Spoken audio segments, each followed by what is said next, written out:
Hey everyone, it's Mikki here. You're listening to Wikipedia, and this week on the podcast, I speak to Kent Johns, former broadcaster turned health coach, about a topic that's becoming increasingly relevant in today's high-pressure world, and that is burnout.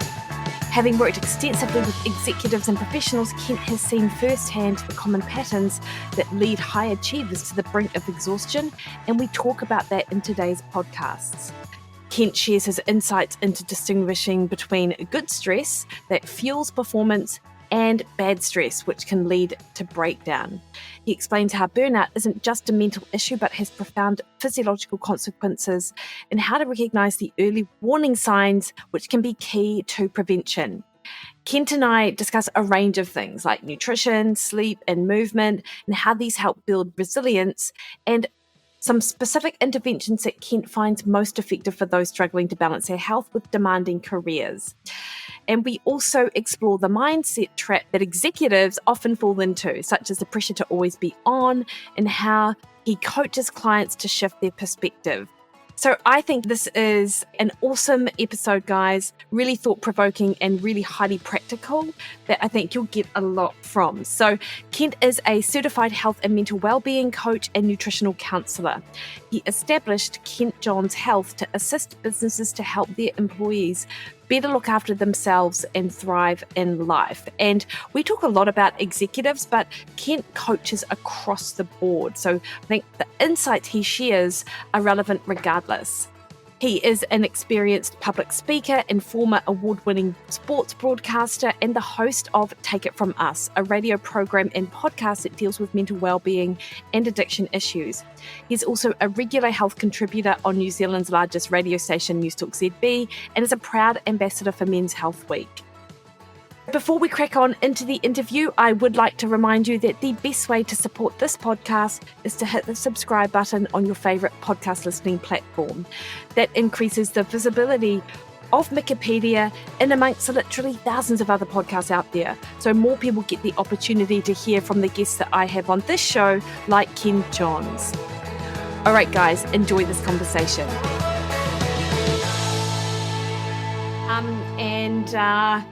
See how we go on these questions. Amazing. Wing it. Yeah, let's do it. Yeah. Ken, thank you so much for joining me this morning. I believe you're probably just over the road from me. You're in Auckland, aren't you? I am, yes, north of Auckland. Nice one, yes. Really, I'm looking forward to our conversation based on your expertise and what I hear you talk about all of the time on the radio. Of course, I am ignorant. I did not realize that in a previous life, you were in fact a radio host, which you just informed me, albeit I wouldn't probably listen to radio sport anyway. Yeah, I have had some practice at articulating thoughts, the good, the bad, and the not so good. Which is great. And in fact, Kent, so we're going to have a great discussion around burnout, around mental health, and just some of these, I guess, common drivers of it, I suppose, and how we can apply some of the lessons that you talk to your corporate, your executives that you work with, how can, just us sort of apply them to our real life as well. I think this will be a super interesting area of conversation. But first and foremost, how did you move from radio sport host to health coach, expert in this field? Obviously, you have a podcast as well. So can we just sort of start there? Give us a background. Yeah, there's been a big change for me in the last, probably 6 or 7 years. Yeah. So you're right. I worked as a sports broadcaster for a long, long time, and I thought it was the best job in the world. I loved it. I absolutely loved it. You're not going to be super wealthy or rich from doing that, but none of us cared because we were passionate about the job. But what I was finding was slowly but surely over time, my energy levels were waning, and that was impacting my love of the job. It was impacting my own thoughts on how good I was and my own, I guess, reflective practice around how I was doing. And I didn't realize, now I know that's burnout. I was showing the hallmarks of someone who was becoming burnt out, and it often happens slowly and surely. And then in 2016, I became a dad for the first time at the age of 39, and it felt like my whole life had been turned upside down and I was dumped on my head, and I really struggled and battled. And I got through a year and a half of that, and I was working in breakfast radio program. So I was up at 3:30, 4 o'clock in the morning each day. And I got to Christmas, Mikki, and I just collapsed. I was crying. I was upset. I wasn't coping. And I went to a dietitian who you and I both know well, Karen Zinn. And I'd worked with Karen before, and I went into her office and I said to her, I was almost begging, please help me find more energy. I now truly appreciate that so many of us are struggling for energy day in, day out. And I know we're going to take a little deep dive into nutrition and why that's such a huge factor. But at the time, I just wasn't looking after myself. And so she got me to change what I was eating, and it was just like a light bulb went off. Amazing. Yeah. My energy levels just surged after about 2 or 3 weeks. I started to lose some weight, which was just a nice little byproduct. It wasn't the end goal. And my mental clarity became more. I started to exercise, spontaneously exercising more. I hadn't been playing football for a number of years because of a serious knee injury. All of a sudden, I started to exercise. Again, I now appreciate that's exactly what we would expect to happen. And I've now seen this dozens of times myself. And I was like, wow, I feel so empowered. And now I know so many guys my age and older who are down. They've stopped playing sport. They're family men. They've got mortgages. They're in their high earning capacity, 30s and 40s. That's when we often earn the most money, but that comes with big stress and big jobs. I think I need to help people. I think I need to help spread the message. And so long story short, I basically retooled and became a health coach. And slowly but surely, I just drifted away from wanting to be a sports broadcaster to wanting to be a coach. And over time, that was going to be a lovely transition for me. And then I was made redundant in 2020, which then accelerated the process. And some good things came out of that. That was a horrible experience to go through. I wouldn't recommend it to anybody. But the good news is it was able to, it forced me to move quicker to become the coach that I wanted to become. And I can't believe I'm saying this, but that was 5 years ago. Yeah, amazing. And now I'm really a former sports broadcaster who is a professional health coach. That's me. Yeah. And did you train through Precure? Yes, I did. And finding Precure was just wonderful for me. I studied at AUT. I studied sport for 2 years. I studied journalism for 1. And what I loved about AUT was it suited my learning style, which is theory and then practice. So I never went to university. I think I would have struggled in university with all of the bookwork, all of the exams and all of that stuff. But at AUT, I found my groove, which was you learn the theory and then you go out and you do it. And when you go out and you do it, you make mistakes and you make errors and you learn from those. And I didn't feel as much pressure to have to be 80%, 90% in an exam. And so Precure, the way that, and I'm now on their teaching faculty, so I help people to become coaches. And this is what I say to the students. Hopefully this will land well for you. This is a wonderful learning opportunity because you take all of this great theory from Louise and Grant Schofield and Karen Zinn and Catherine Crofts and other people, Julia Ruckledge, and then you go out and do it. Yeah. And you get to go out and you get to coach. And coaching's a contact sport, Mikki. We need to be doing it. And we need to learn about what we're good at and how we coach. What's our style? How can we be authentic? What are the mistakes and the pitfalls? Because we'll make plenty of them. And you learn. So that's how I became, I guess, qualified. And I went through their master's coaching program, which to my knowledge is probably as good as there is out there, not just in New Zealand, but right around the world. I agree. And it's a very rewarding experience, not only to be a coach now, but also to help people become the coaches that they want to become. Yeah, no, that's so great, Ken. And it's interesting as you're sort of reflecting on your own journey. And I mean, I'm thinking about things like, people who really struggle in the weight loss space. And you hear it all of the time that diets don't work. This is just one example where I feel like coaching is so important. And if you look at the literature, it would tell you, of course, that diets do not work. But when you look at randomized controlled trials of groups of people going through a diet, they don't have the day-to-day support and the coaching aspect to help them adhere to the approach that they're trying to, achieve. And so when people are like, oh, well, that diet's no better than that one, because look, after the 6 months or 12 months, everyone's sort of regained the weight. So they've had, they've regressed, if you like.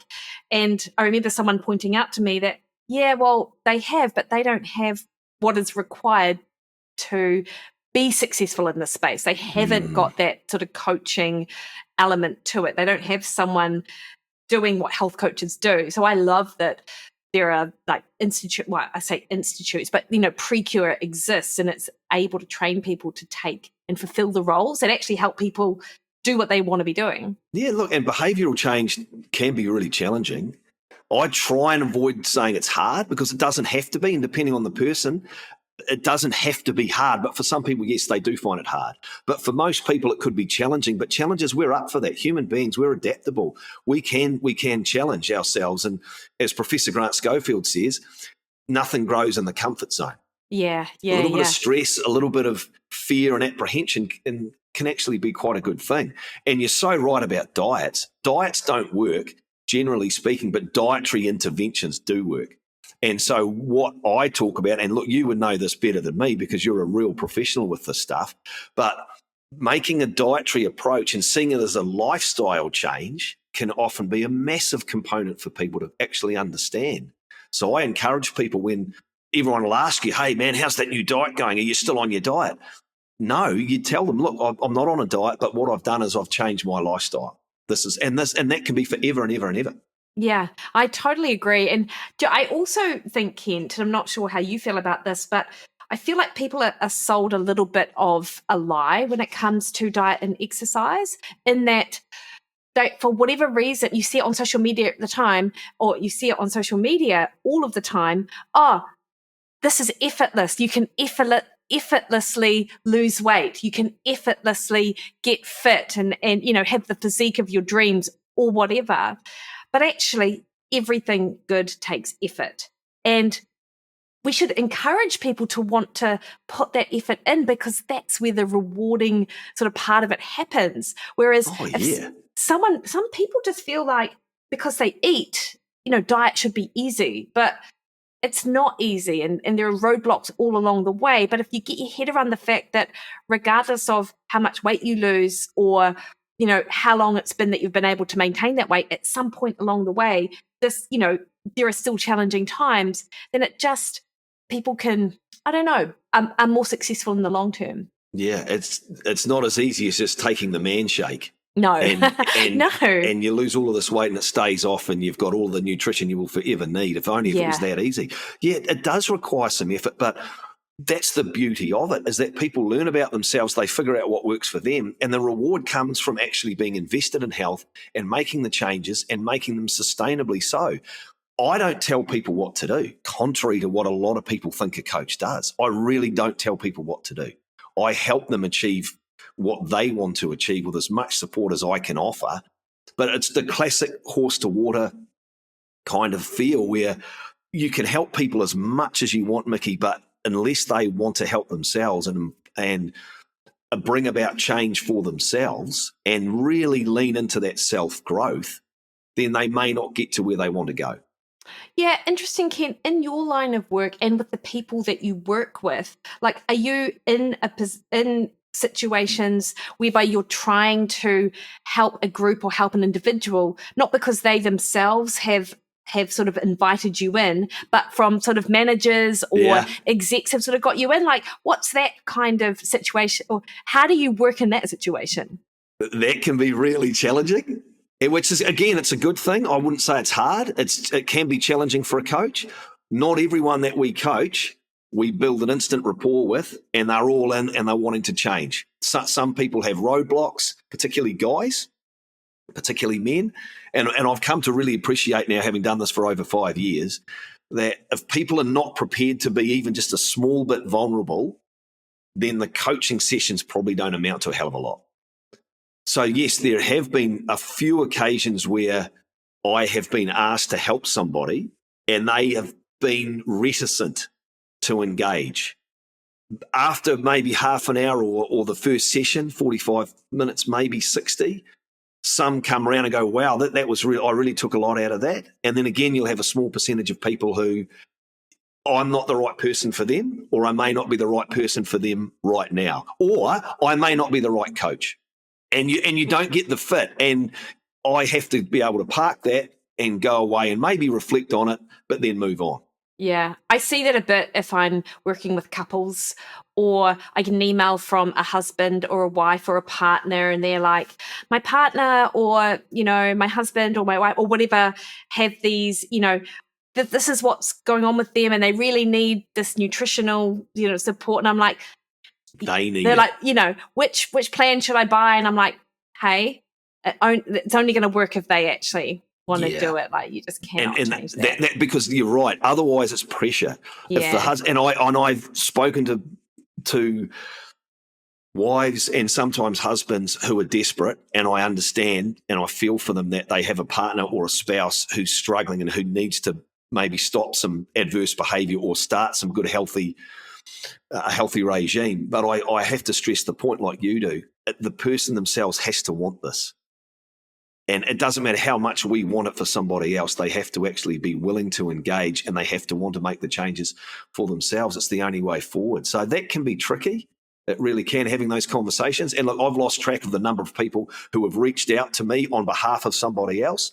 And I've come back and said, look, politely, have them get hold of me. And I'd love to have a chat to see how best I can help. And then it goes nowhere. You never hear from the person. That happens often. Yeah, for sure. Same here. So Ken, if we turn our attention to burnout, which is something which I am wanting to chat to you about today. So it is becoming a significant issue, be it that it's just the lifestyles that we lead, the demands from work, from family. And you mentioned it as well, particularly with people that you work with, but sort of anyone in this age group, whereby they've got families they're supporting, they might have parents that they're caring for, and they're a little bit of what we like the squeezed middle. I think I've heard that sort of term. So burnout like that. it's good. It's a good phrase, yeah. And so burnout is something which more people are experiencing. Do you see common patterns in the executives and professionals that you work with when it comes to stress and burnout? I think there are two things that I've come to appreciate. Yeah. Either people are poor on time, they don't have the time, or they're not making the time to look after themselves, and number two, they are down on energy. Yeah. So I work at a health clinic 3 days a week that's called Autonomy in Newmarket in Auckland. And so we're coaching executives, but we also coach any people who are coming in for a full health assessment, and then they're needing some support. And obviously they fill out lifestyle questionnaires beforehand. And the word energy is generally in there. What are your goals for yourself? I want more energy. I also coach privately corporate clients and individuals, and energy is always coming up, Mikki. People don't have the energy, and I empathise with that because that used to be me. I know what it's like not to have energy. And what happens is, of course, we beat ourselves up when we've got time. I really should go for a run. I really should get out and do something.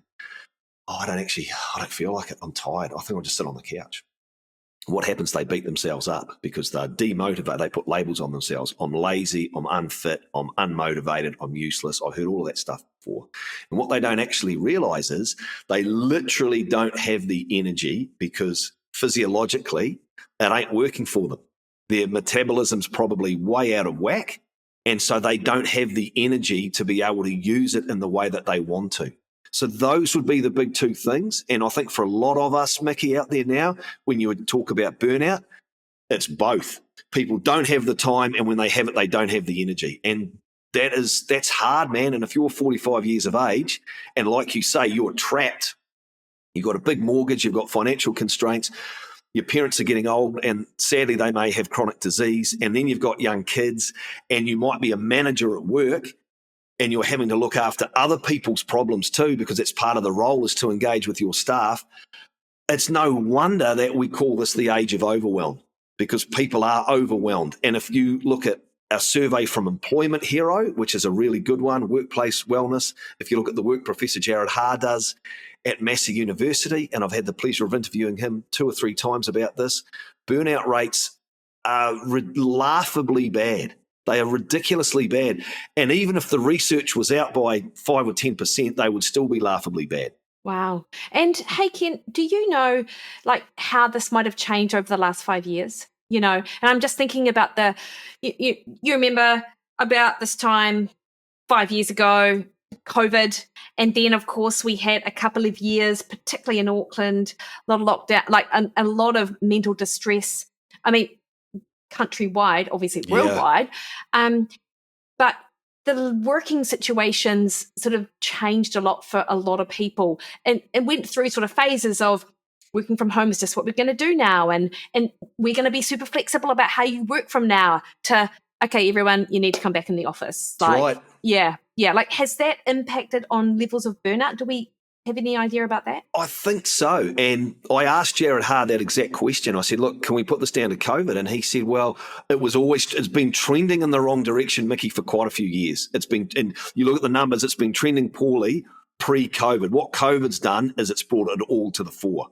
And there's been so much change. There's been so much upheaval. There's been so much stress. There's been so much anxiety. People hate that they don't know how the future looks for them. They struggle with change. There's been so much of it. I think you throw all of that into the mix, as well as something that cannot be denied is that people are feeling so much financial pressure at home. They're then bringing that to work. And if you look at the actual definition of burnout, it relates to chronic workplace stress that is unmanaged, hasn't been dealt with. And the World Health Organization only classified burnout as a diagnosable condition 5 years ago.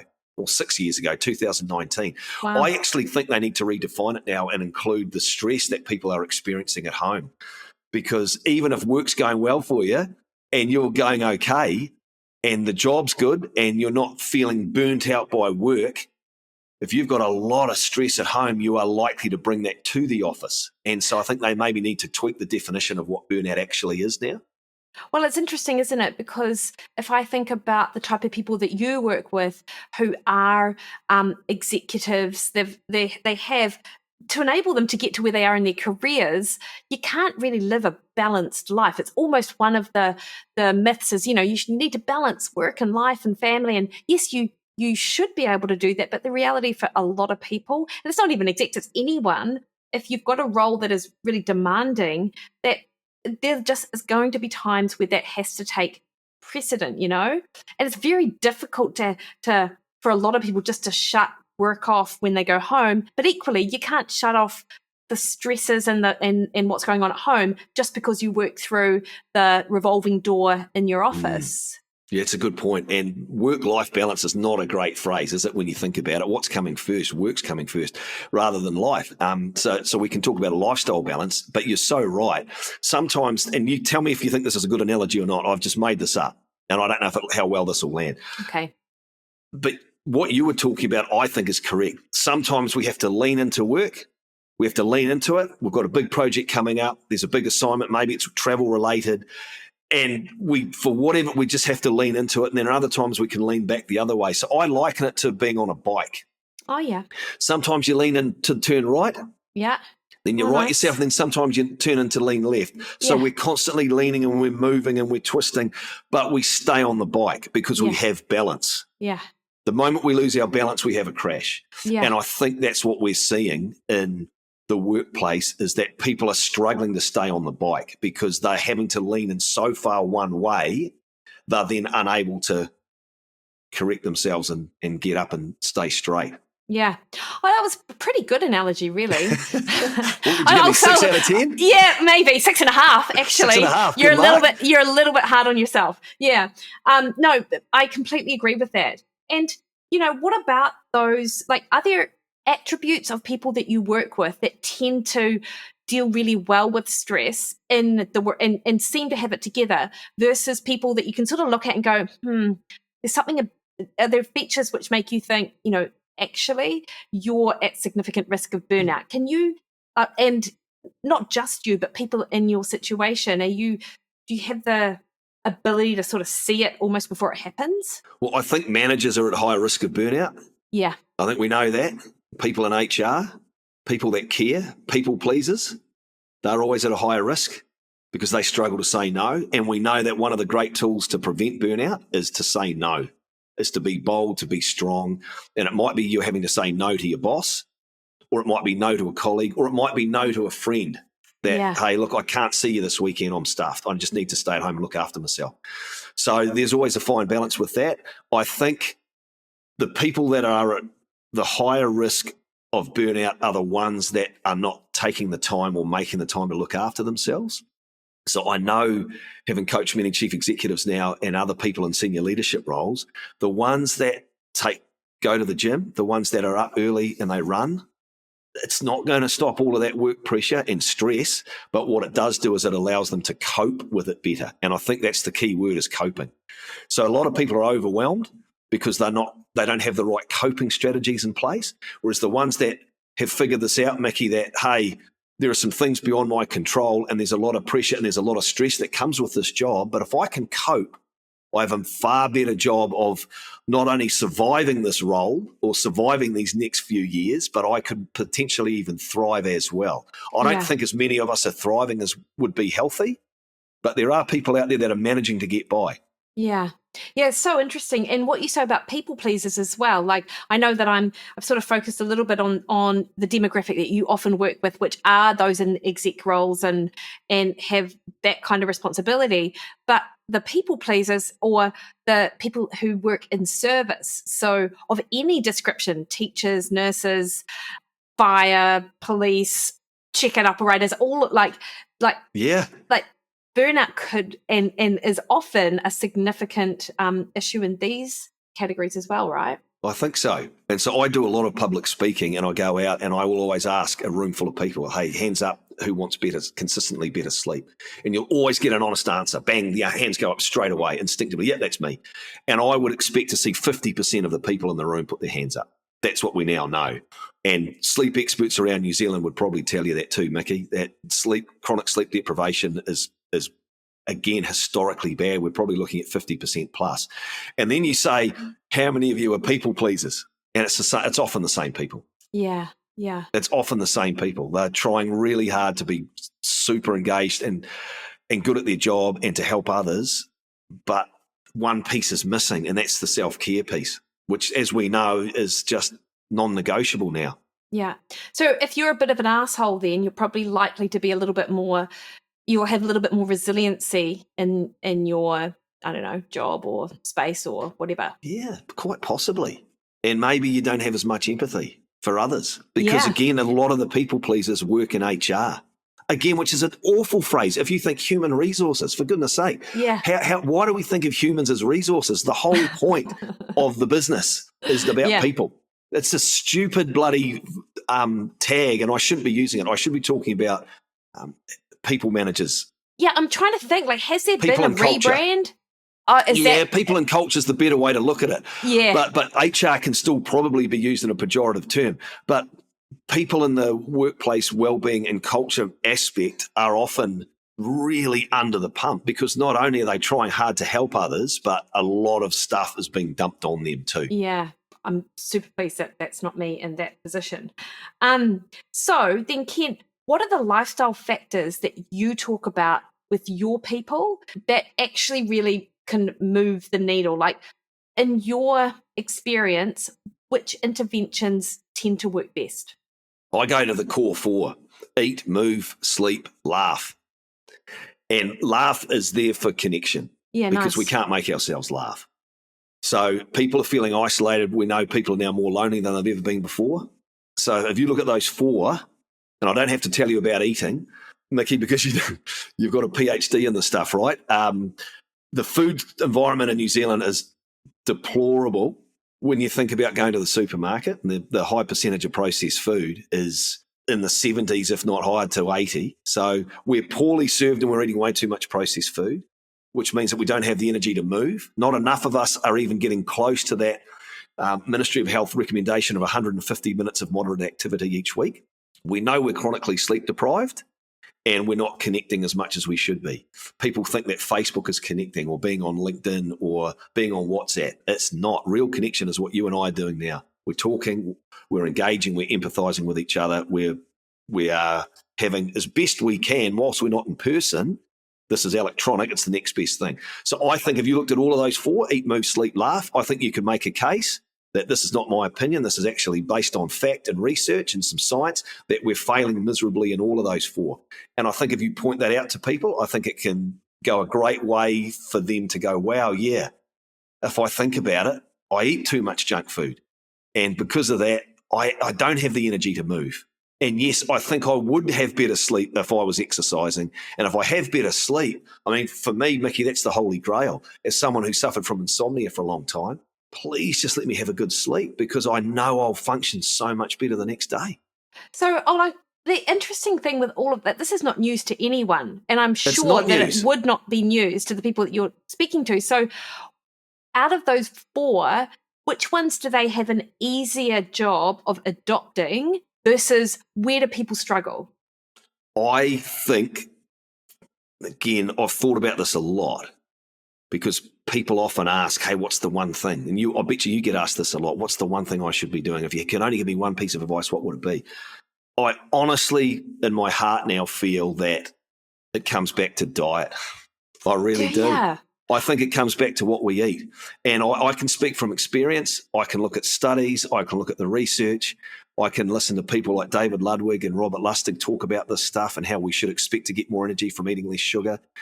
And then I think about the dozens of people that I've engaged with and coached who have seen the same results, that if they eat well and they fuel their body well, they will have more energy.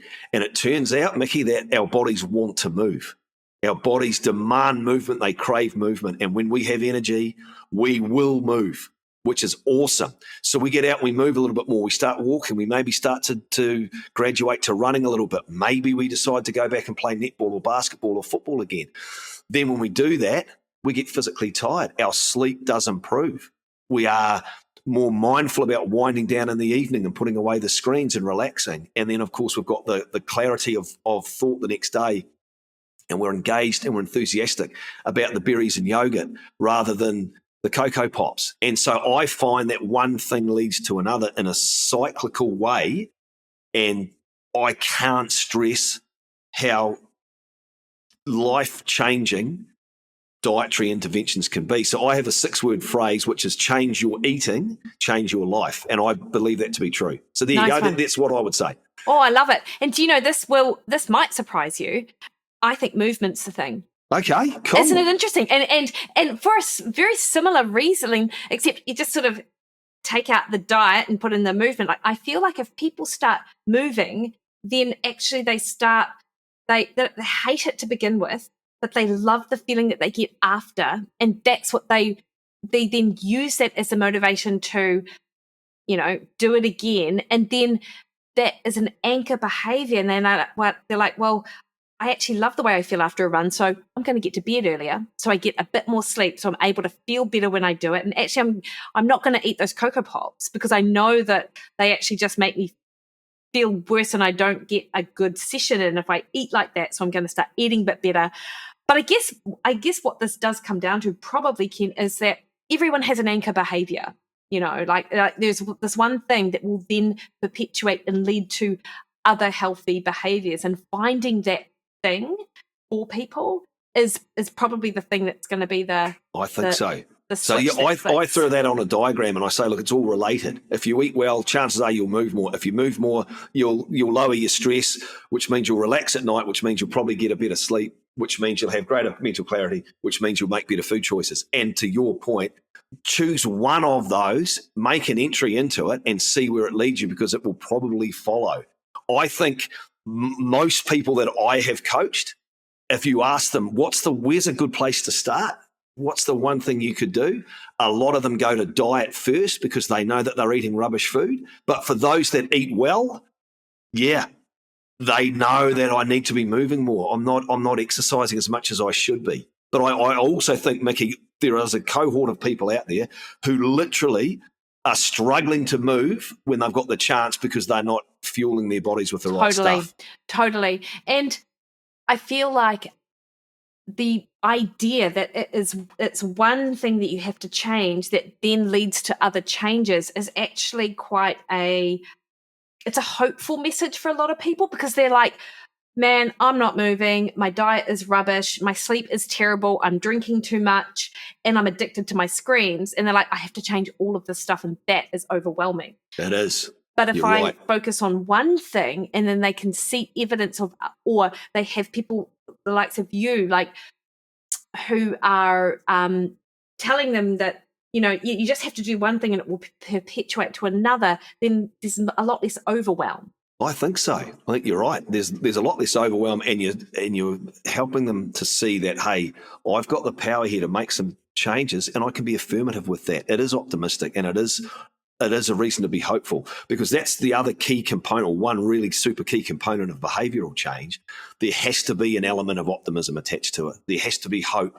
There has to be the want to be seeing ourselves in a better light further on down the track, and taking affirmative action. And we call that in coaching, we call that being in a resonant state of mind. Because when we're down on ourselves, oh, I'm tired, I can't be bothered, oh, life sucks, I'm no good, and we all have those thoughts, and we all have those bouts of low mood. Positive behavioural change, I'm yet to see people being able to make it from that position. So we need people to lean into the hope and the affirmation. You're so right, because it's really powerful, and that's where little tweaks, little changes can take place. You buy into that growth mindset where I'll just take a little step forward and just see where it takes me, and often people will get going a lot quicker than they think. Nice one.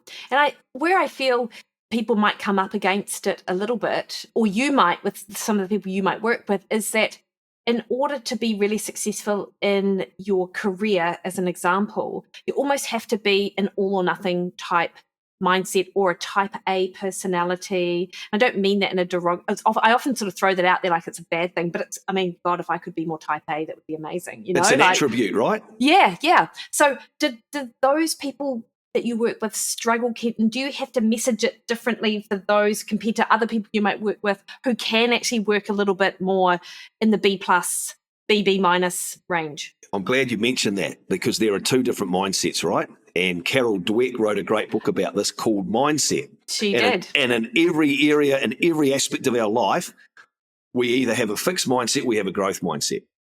And the growth mindset pretty much all of the time is going to be the better option. And we know with behavioural change, it most certainly is. So often, I'll be coaching executives who are black or white. They'll be profit-driven. They'll be having to worry about quarterly profits. It's win or lose mentality. It's a dog-eat-dog world. I'm giving you all of these cliched. I love it. But that's how they think. Yeah. It's about success or failure. Yeah.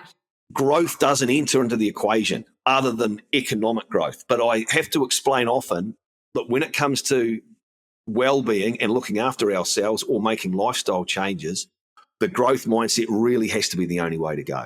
And just if I start to make little changes, it, like you say, it perpetuates. And little change can lead to big change very, very quickly.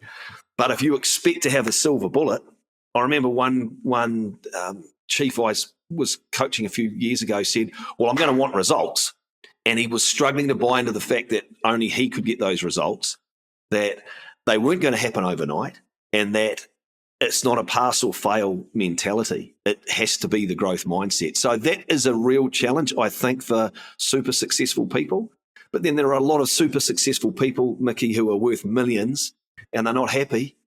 And the reason why they're not happy is because they're not healthy. And it's interesting with what you just said about your client who wanted to see results. It's, what is a result? And I talk to people about this all of the time in my programs, that the result isn't the number on the scale that you might see every single day. I mean, it is one of the results, It's a measure. or one of the outcomes. It's a measure. But, how often did you eat in a way that aligned with your goals today? Did you do the food prep? Like all of these things which feel like they're just part of the journey, but and they are, but in fact, it's the journey that is where you want to see the results and tick those boxes, right? Because they're going to ultimately lead to those outcomes. Is that a hard message for the people that you work with to get their head around? It can be. I think that can be the biggest challenge, or the biggest impediment can be for the super successful people in business, let's say. It's a shame that we always define people as successful as either being famous or being wealthy. And I know of plenty of people that are really successful from coming back from adversity, and those are the people that I love to talk to and hear about, as well as people who are super successful and they've come back from trouble and they've righted the ship, and they should be so proud of themselves. But the people that you're referencing there, who are high achievers in business, let's say, or in their chosen profession, for them to buy into that growth mindset, that these little things that I do to help myself will pay off. It's the 2 beers that I said no to on the Thursday night. It's the burger and chips that I turned down for lunch on Friday. I decided to get a salad instead. It's that glass of water that I had instead of the glass of red wine. It's going for a 10-minute walk after lunch just to help my insulin sensitivity and just help get some oxygen flowing to the brain. It's leaving the office at 5 o'clock when I could have stuck around until 6:30. Those little things that don't seem massive, and they're quiet little wins, they add up to massive change. And of course, the problem is, Mikki, that the negative stuff that happens in our lives is often loud. It's trauma, or it's a car accident, or I missed the bus and I'm standing out in the rain and it just feels like I'm struggling. And we can focus in on that stuff. But if we lean into the fact that, hey, you know what, I'm actually trying here. I'm doing my best. Most of the time I'm doing my best. And these little changes that I'm doing, enacting, will start to add up to measurables like what you spoke about. I think I'm on the right track.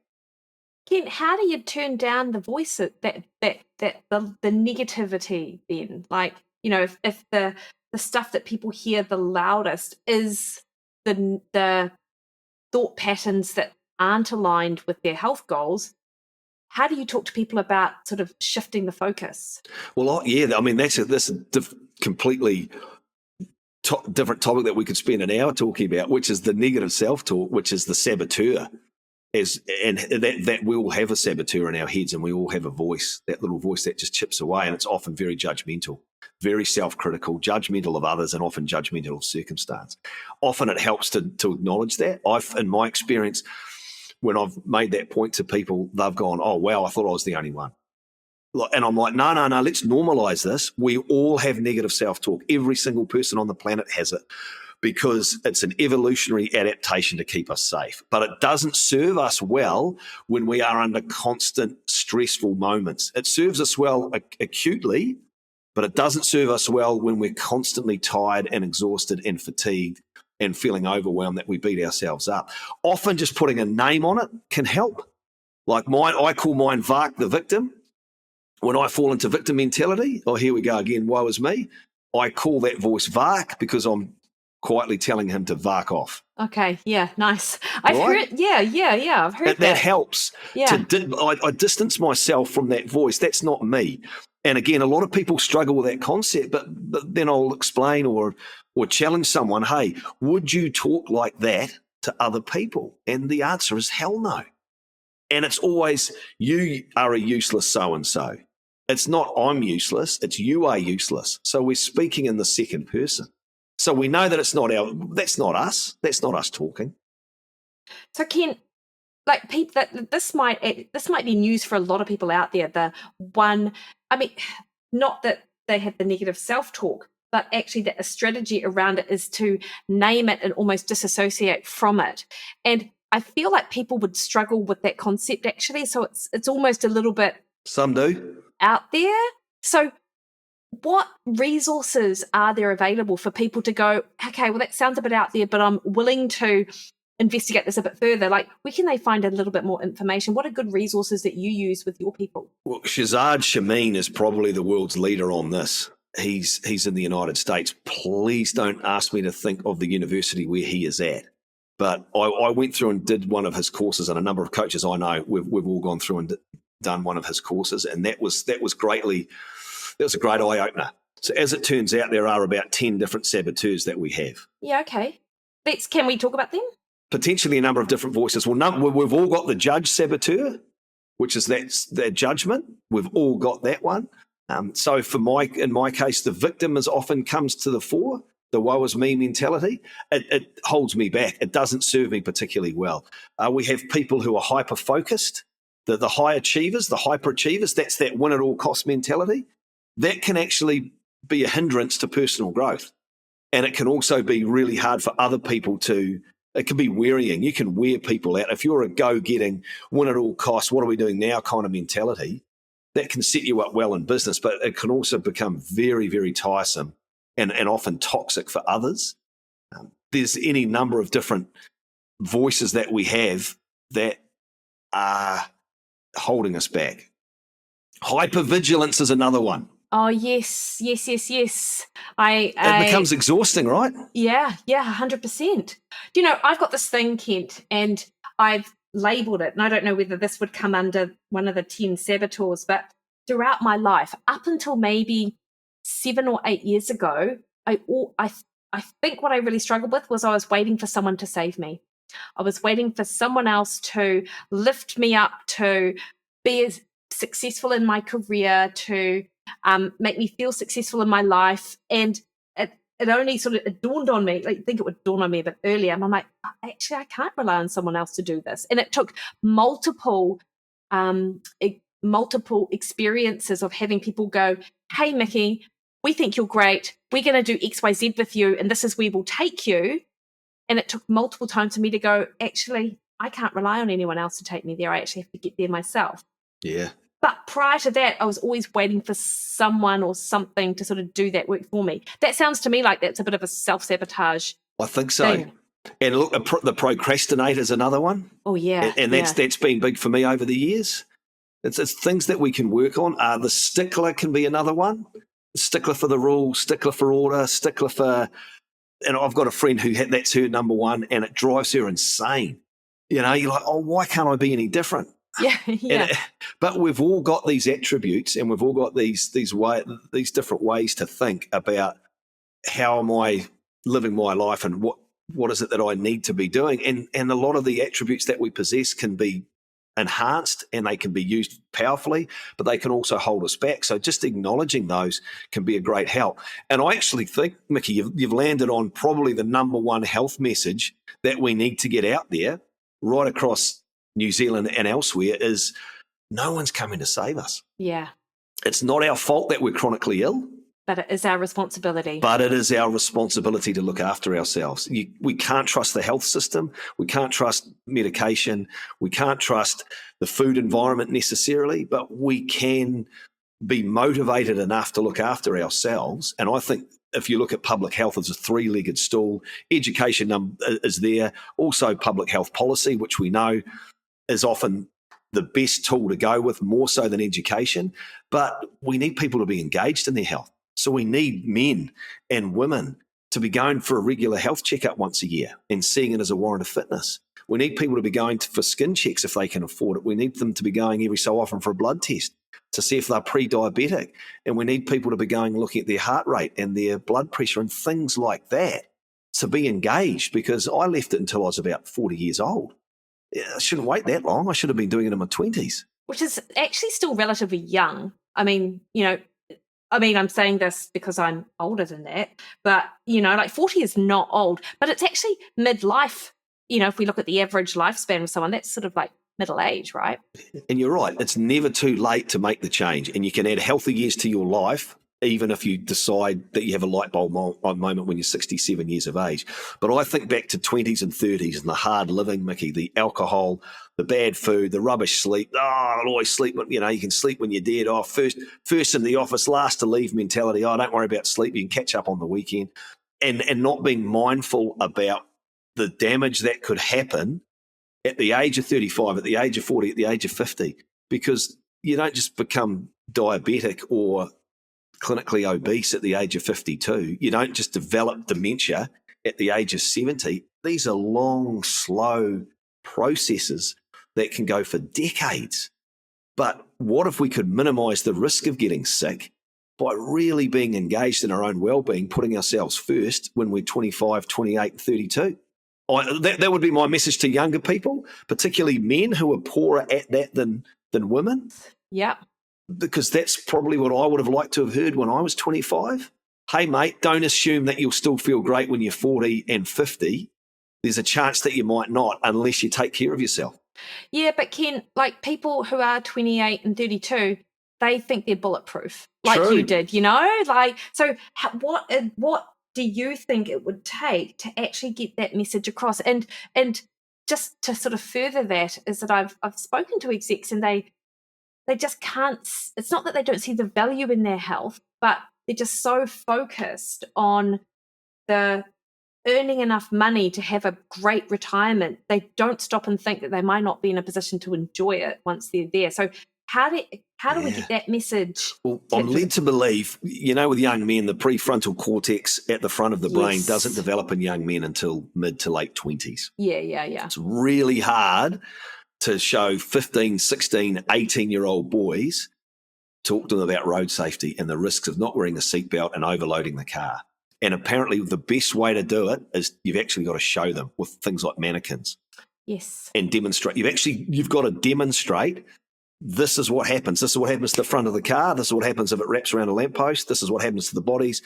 We know this to be true because we've studied this across many continents for many years. This is what is at risk. This is what you are risking by not being road safe. And that is a very powerful message.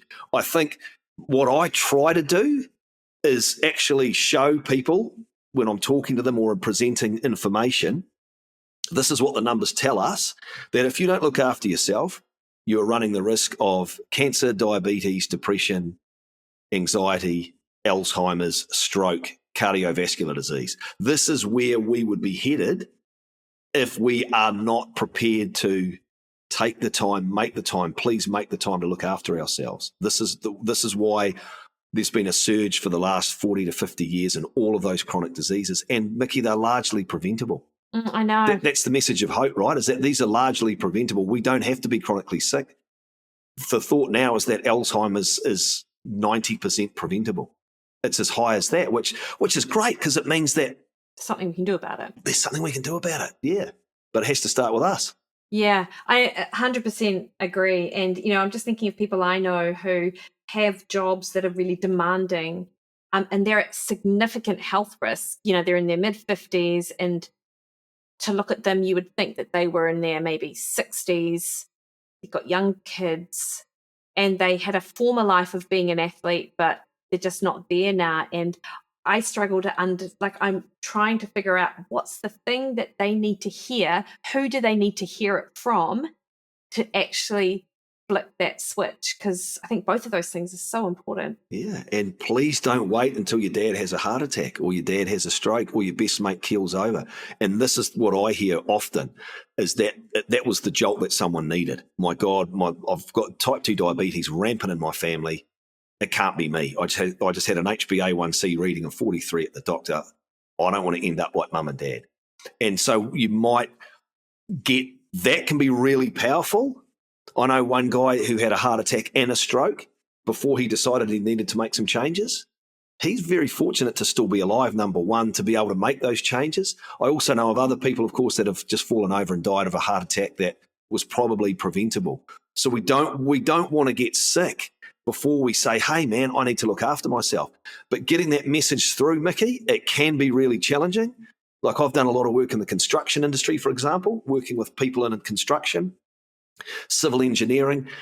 My God, the stress in that industry across the board is really, really high. The suicide rate in that industry is terrible, and it's male-dominated, and the message has to get through to these guys. Talk to people, let them know how you're going, and make some changes, because if you can't cope, how can you get the best out of yourself, number one? And number two, what is life going to look like for you in 10 to 15 years? This is not sustainable. Chronic stress is not sustainable. And obviously, Kent, you a lot of your messaging is around that mental well-being. I mean, your podcast, you're an ambassador for, I'm going to say Movember, but I don't think it is. What is it that Men's Health Week? There you go. Yeah. So everything that we're talking about must be things that you talk about all of the time with the groups of people that you are engaged with in that space. Well, I think, I talk to a lot of men, coach a lot of men, speak to a lot of them, and I make this point. We have to, by law in New Zealand, we have to go and take our car for a warrant of fitness once a year. It used to be twice, now it's only once, which is great, okay? But when we see warning lights on our dashboard in the car, need to put oil in the car. It could be short of water. Something's not right with the brakes. Maybe I need to go in and have it looked at. Guys are often quite good with their cars, but so many of them don't go to the doctor. They don't go and have a blood test. They have no idea how they are tracking. They don't go to the dentist, which I can kind of understand because dentistry is not cheap and we're scared that someone will always find something to fix. But I really encourage men to look at their bodies and look at their brains like they would their car. You can't rely on the local GP and their surgery to give you a call and say, hey, look, by the way, Mikki, you're due to come in for a blood test. We haven't seen you for the last 3 years. While you're at it, do you want me to book you in to talk to the GP just to see that you're okay? They're overwhelmed. They're overloaded. So it has to be us. So for me, I go to see my GP once a year in June, every year, and then I'll go get a blood test afterwards. And the same thing happens every year, Mikki. I go in and my doctor says, hello, young man. What's up with you today? What's wrong? And I'll say, nothing. I've just come to say good day to have a chat and just to get some vitals taken just for my warrant of fitness. I really think we need to drive that message home as strongly as we possibly can, that please don't wait until you get diagnosed with a chronic illness. Don't wait until you get sick. Don't wait until you find a lump somewhere. Take action, and that is simply by putting yourself first. You don't have to see it as being selfish, because if you can look after yourself, you are in a much, much stronger position to take care of all of the people that you love. Yeah. Oh, 100%. And I was having a conversation with a girlfriend yesterday about communication. And part of our discussion was how women in general are just much better communicators than men. And so, for example, if I've got, I'm a runner, and so is Hubster, and when I've got an injury, I will detail out to the nth degree what I'm feeling, when I'm feeling it, when I'm not feeling it. So we're both on the same page as to where my injury, how it's going, and how my sort of recovery is going. Whereas I only hear about his injury when he literally cannot run. And that's and so when I'm like, oh, how is your Achilles? That's fine. But that could mean any number of things. Could be anything, right? Yeah. And I wonder how much of that not having the skill to communicate effectively, much in the way that women just tend to be able to do, how much of that is part of this big overall problem? Well, I think it's that lack of vulnerability from so many New Zealand men. And you look at our history in terms of the gold rush and then the wars that we fought, there's that stoicism, the rugby racing and beer culture. It's she'll be right, mate. All of that stuff, which serves us well in certain circumstances. Take a concrete pill, harden up, all that sort of stuff. Don't be a softie. It doesn't work when it comes to self-care. It's the worst messaging you can ever hear. And so that's why I applaud the likes of Dave Latelli. I think John Kerwin's a hero. Sir John Kerwin, when I was growing up, Mikki, and I was a sports mad young kid, Kerwin was one of my favourite sportsmen, one of my favourite athletes. But I would have more respect for what he's done in the mental wellbeing space than anything he did on the rugby field, because he has made it okay for men to cry. He's made it okay for men to put their hand up and say, hey, I need help, that I can't do this on my own. But there are also men out there, sadly, who are not prepared to be vulnerable. They're still finding it challenging. They see putting their hand up and asking for help to be a weakness, when it's not. It's actually a strength. And I think slowly we're getting there, but really, really slowly. And it does concern me that there would be so many preventable deaths and so much preventable illness out there if men would just say, hey, I need to do something about the way that I'm tracking, because I'm not tracking the right direction. Yeah. What, to your mind, Kent, if someone's listening to this and thinking, shit, that is me, and I really struggle in this space, male or female, to sort of open up and to be a bit more vulnerable. What are some resources, next steps, or anything that you would recommend people explore? I think talking to someone that you trust is huge. I think it really is. I think that's why peer support and lived experienced healthcare workers, so we should see them as equals to psychiatrists and psychologists and counsellors. I really do. Because most of the time, Mikki, all of us, we want to be heard, we want to feel valued, we want to be understood, we want to be listened to. Often we don't, we feel judged. And I think that's really important, that we all can find someone who I can just pull aside and say, hey, is it okay if I have a chat? I just need to get something off my chest. For me, I'm lucky enough that I've got some mates that I can do that with. I've got a loving partner that I can do that with. I've got brothers who I can talk to about stuff. And I realise not everybody has access to people like that. I think going once a year for a checkup is huge in that regard. and just making a start, I think, can be really, really powerful. But often it might be that you need to look at, say, the Mental Health Foundation's list of resources, or have a play around and try and find someone or an organisation that is out there. There are so many help resources, Mikki. There are so many people out there that can help. There's so many people out there that can help. If all we're looking for, though, is a psychologist, we could be months in looking to make an appointment. Yeah, for because sure. they're overrun. Yeah. Do you know, Ken, like I mentioned to you about my sort of self-saboteur sort of voice or whatever, what has really helped me overcome a lot of things, or that I work on with my mindset stuff, because a lot of it, it all comes down to mindset, right?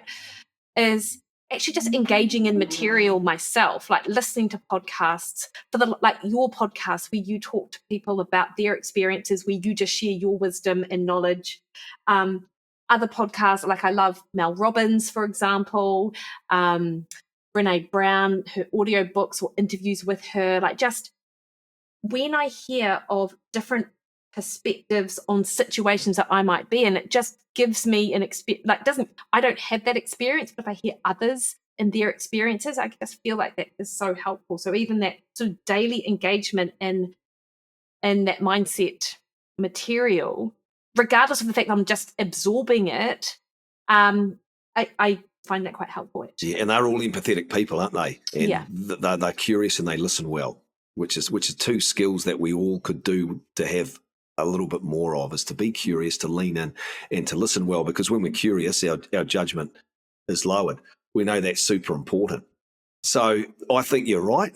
I think, how powerful is it when something's troubling you and something's on your mind, and you say to someone, "Hey, look, is it okay if I share this with you?" And then they reply, "Oh, me too. I know exactly, mate, I've been there myself. I know exactly what you're talking about." Oh, goodness me. It's so relieving of all of that stress and tension. Someone's listened to me and they understand where I'm at. Maybe they're right there with me in that moment in exactly the same position, or they've been there before. It's so amazingly powerful to just be able to offload. What do they say? A problem shared is a problem halved. We know that's literally not the case, but we know what it means, right? And more often than not, it works. Yeah, totally. And in fact, I just got visions of like confession. You know, when people used to go to confession, or still probably maybe that even, I don't know, I'm not a religious person, but maybe people, you know, that's probably one of the benefits of going to confession back in the day. You sort Get of it off your chest. Get it off your chest, yeah. Kent, thank you.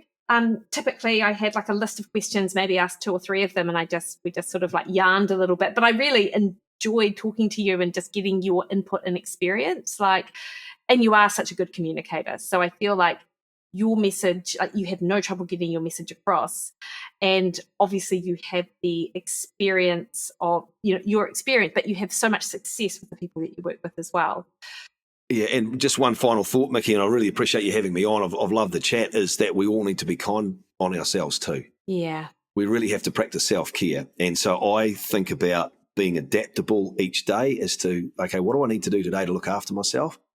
But then life gets in the way. You know what? I didn't go for my run this morning, and I didn't get the chance to have my green drink or whatever it might have been because I rushed out the door and I forgot all about it. That's okay. I think often we think that, we've got to be rigorous with our procedures in the morning, and we have to have a routine, and we've got to be structured, and we've got to be diligent with that. Life doesn't work like that. I think we need to be adaptable. And if things are tough, start small. It's okay to take the easier path on that given day if our energy levels are low, and be kind on ourselves and say, okay, well, look, I probably didn't do today what I wanted to do, but that's okay. I still got some little wins. I need to recognize those, and then I can always try again tomorrow. So we need to practice self-compassion and self-care. It takes us a long way. No, I love it. And this is the beautiful thing about like the next day, is you literally have a clean slate to do it all again and act in a way that aligns better with what you're trying to do, right? Let tomorrow do its job. I like that. Right? Yeah. Let tomorrow do it. Let tomorrow do its job. Yeah, I love sometimes you've only just got to get through today. If I can get through today, I'll be okay. Yeah, amazing. Kent, please let people know where they can find you. Yeah, you can get in touch with me personally, Kent at kentjohnshealth.co.nz. That's my email address, or jump on my website. I also work at Autonomy Health. I do 3 days a week there, and I've got a great team of people that I work alongside. Dr. Eula Haywood is our flag bearer, and I've got some other great coaches who work alongside me. We've got a great team, and people, I think, are really seeing the benefits from engaging with Medicine 3.0 is I love it. the way that it's being thrown out there, which I think is pretty cool. So, yeah, there's a couple of different ways you can get hold of me, Mikki, or follow me on LinkedIn as well. No, I love that. And of course, we will put links in the show notes to all of those avenues, Kent. Really appreciate your time this morning, and enjoy the rest of your day. Thanks, Mikki. Take care.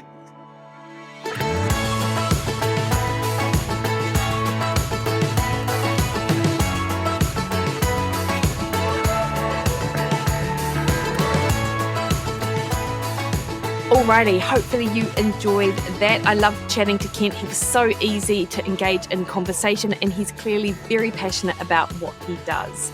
And you can find more about Kent and his services at kentjohnshealth.co.nz, and I've got a link in the show notes.